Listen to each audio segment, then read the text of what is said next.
साथियों, आज चर्चा करेंगे TRE 1 और TRE 2 जो BPSC शिक्षक की बहाली हुई बिहार में। इसमें महिला आरक्षण रोस्टर में हुआ हेराफेरी के कारण मामला गया है न्यायालय में और भी अभ्यर्थी न्यायालय में जा रहे हैं। क्यों जा रहे हैं, TRE 3 में क्या हुआ, इसकी चर्चा मैं करता हूं विस्तार से। साथियों, किसी भी राज्य में देश के अंदर जो शिक्षक की बहाली या किसी भी सरकारी नौकरी में अभ्यर्थी भाग लेते हैं, इसके लिए नियमावली है। संविधान में 2 धारा है, आर्टिकल 16(4) और 15(3). 15(3) के अंतर्गत क्षैतिज आरक्षण की व्यवस्था है, जबकि 16(4) के अंतर्गत वर्टिकल आरक्षण की व्यवस्था है। एक को कहते हैं आड़ी और दूसरे को कहते हैं आड़ी रेखा और एक को सीधी रेखा। हम एक बात चर्चा करते हैं कि 15(3) जो आरक्षण की व्यवस्था है, क्षैतिज आरक्षण की व्यवस्था है, और बिहार गजट जो शिक्षक बहाली की नियमावली बनाई हुई है, इसमें महिला, दिव्यांग और एक्स सर्विसमैन के अभ्यर्थियों की आरक्षण की जो व्यवस्था है वह क्षैतिज आरक्षण की व्यवस्था के अंतर्गत होता है। और वर्टिकल आरक्षण के अंतर्गत जो संविधान की धारा 16(4) के अंतर्गत है, इसके लिए EWS, BC, EBC, SC, ST वर्गों के आरक्षण की व्यवस्था है। जरा सा दोनों में अंतर स्पष्ट करेंगे। एक सामाजिक दृष्टि से आरक्षण की व्यवस्था वर्टिकल आरक्षण के अंतर्गत दिया जाता है और दूसरा किसी वर्ग की आरक्षण दिया जा सकता है। हम दूसरे शब्दों में कह सकते हैं कि वर्टिकल आरक्षण जो है, आरक्षण में आरक्षण की व्यवस्था है।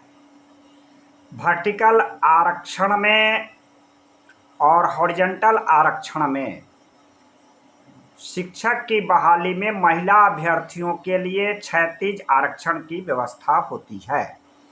सुप्रीम कोर्ट से 2013 और 2020 में सौरभ यादव वर्सेस उत्तर प्रदेश में क्षैतिज आरक्षण की व्यवस्था को स्पष्ट कर दिया गया है कि क्षैतिज आरक्षण व्यवस्था में किसी महिला अभ्यर्थियों की सीट यदि अभ्यर्थी की संख्या कम होती है, सीट खाली रह जाती है, तो आगे की परीक्षा में उसी वर्ग के पुरुष के लिए उसने रिक्त पदों को पुरुष वर्ग से फुलफिल किया जाता है। जबकि वर्टिकल आरक्षण व्यवस्था में उतनी सीट को उसी वर्ग से, चूंकि आरक्षण में आरक्षण की व्यवस्था है, तो उसे फुलफिल करना है। यह संवैधानिक अंतर है। बात कर लेते हैं बिहार की शिक्षक बहाली जो TRE 1, TRE 2 और TRE 3 में कंप्लीट हुआ। इसमें तत्कालीन अध्यक्ष अतुल सर थे BPSC आयोग का, और बिहार गजट जो बनाया हुआ है, इसमें महिला अभ्यर्थियों की नौकरी में जो आरक्षण की व्यवस्था है वह क्षैतिज आरक्षण व्यवस्था है। क्षैतिज आरक्षण व्यवस्था में महिला अभ्यर्थियों के लिए 35% आरक्षण की व्यवस्था है, जबकि TRE 1 और TRE 2 में जो महिला अभ्यर्थी को आरक्षण दिया गया वह वर्टिकल आरक्षण के अंतर्गत दिया गया। सुप्रीम कोर्ट में यह भी फैसला है कि यदि कोई भी राज्य सरकार आरक्षण के सरकारी नौकरियों में आरक्षण में हेराफेरी कर नौकरी देता है तो हो सकता है वह बहाली रद्द। अब यह एक सवाल होता है कि TRE 1 TRE 2 में इतने कानूनविद थे, तो क्यों वर्टिकल आरक्षण दिया गया बिहार के BPSC शिक्षक बहाली में? जब मामला तब प्रकाश में आया जब रिजल्ट प्रकाशन हुआ और 65 से 70% किसी जिला में महिला अभ्यर्थियों का रिजल्ट का प्रकाशन हुआ। अब महिला RTI से जब जवाब मांगा गया तो आयोग ने यह स्वीकार किया है कि TRE 1 में TRE 2 में महिला अभ्यर्थियों को उदग्र आरक्षण दिया गया, वर्टिकल आरक्षण दिया गया, जबकि गजट बिहार गजट कहता है 36 तरीका से आरक्षण देना। सामान्य प्रशासन विभाग एक पत्रांक 23/42/2016 में एक लेटर जारी किया गया है जिसमें महिला अभ्यर्थियों को नौकरी देने की व्यवस्था 36 आरक्षण व्यवस्था है। इसके अंतर्गत 35% आरक्षण दिया जाता है और इस आलोक में सामान्य प्रशासन विभाग शिक्षा विभाग को लेटर भी जारी किया गया। बिहार विधानसभा में असेंबली क्वेश्चन के अंतर्गत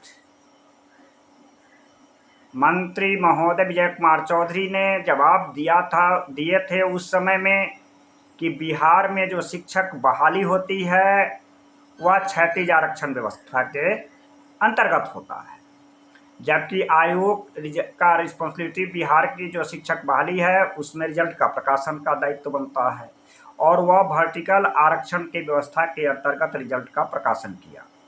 यह क्यों हुई गलती? मामला जब तूल पकड़ा, TRE 1 चला गया वर्टिकल आरक्षण की व्यवस्था में, TRE 2 चला गया वर्टिकल आरक्षण के व्यवस्था में। घाटा किसको हुआ? पुरुष वर्ग के लिए। फायदा किसको हुआ? बिहार की महिला अभ्यर्थी की तो जितना होना था उतना। अन्य राज्यों की महिला अभ्यर्थी शामिल हो गए बिहार के BPSC शिक्षक बहाली में, उनकी संख्या बढ़ गई। अब जब मामला तूल पकड़ा तो TRE 3 में बिहार के शिक्षक बहाली में 35% आरक्षण मिला, 36 आरक्षण मिला। सबसे बड़ी विडंबना यह है कि TRE 1 और TRE 2 में जब एग्जामिनेशन हुआ तो उसी विज्ञापन में एडवर्टाइजमेंट संख्या में 27 में 1 to 5 में 50% आरक्षण वर्टिकल, जबकि 9, 10, 11, 12 में हॉरिजॉन्टल 35% आरक्षण। यह एक डाउटफुल है, एक संशय की स्थिति बना। क्या वे लोग नियम नहीं जानते थे? इसके लिए अभ्यर्थी न्यायालय में गए हैं, प्रक्रिया चल रही है और भी अभ्यर्थी जाने वाले हैं, जा रहे हैं न्यायालय की ओर रुख किए हैं। ऐसे अभ्यर्थी जो 1, 2, 3 नंबर से TRE 1 हो TRE 2 में हो आरक्षण रोस्टर के कारण, जिनको शिक्षक बनना चाहिए, पात्रता रखते थे, लेकिन आरक्षण रोस्टर में आड़ी और तिरछी के चक्कर में, वर्टिकल और हॉरिजॉन्टल के चक्कर में शिक्षक नहीं बन पाए। मजबूरी है। न्यायालय में जा रहे हैं, अभ्यर्थी लगातार संवाद कायम कर रहे हैं। कुछ तो अभ्यर्थी TRE 2 में TRE 2 और कंसेक्यूटिव जो एग्जाम हुआ है उसमें सिलेक्शन हुआ है, तो मामला न्यायालय में जाना स्वाभाविक है। देर है सवेर है। आपने देखा है कि हाईकोर्ट की जो प्रक्रिया चलती है तो थोड़ा सा 1-2 साल वक्त लगता है। हमें जो अधिवक्ता से बात हुई है इसमें मामला न्यायालय में है और भी अभ्यर्थी जा रहे हैं। क्या हो सकता है, न्यायालय की फैसला तो आने के बाद ही होगा कि, लेकिन निश्चित तौर पर अभ्यर्थी को न्यायालय से मिलेगा न्याय और TRE 1 और TRE 2 के शिक्षक बहाली प्रक्रिया की रिव्यू होगा, ऐसा अभ्यर्थी की आशा है, अपेक्षा है न्यायालय से। आने वाले वक्त ही बताएगा कि रोस्टर में गड़बड़ी के कारण कौन से पदाधिकारी इसमें शामिल थे? क्या उन्हें संवैधानिक ढांचा का ज्ञान नहीं था या जानबूझ करके ऐसा रोस्टर बनाए? तो हम इतना समझते हैं इस चैनल के माध्यम से कि रोस्टर में हेरा फेरी के कारण पुरुष अभ्यर्थी की जो घाटा हुई है, इसके लिए जिम्मेदार कौन है? घाटा या मुनाफा की बात नहीं होता है। देश और राज्य संविधान से चलता है, शिक्षक बहाली नियमावली से बनती है, बिहार गजट क्या कहता है, समान प्रशासन विभाग का लेटर क्या कहता है, शिक्षा विभाग का लेटर क्या कहता है, असेंबली क्वेश्चन में मंत्री जी का जवाब क्या आता है, आखिर किस मजबूरी में आयोग महिला आरक्षण में वर्टिकल आरक्षण दे करके क्यों मेहरबान हुआ दूसरे राज्यों के महिलाओं के प्रति?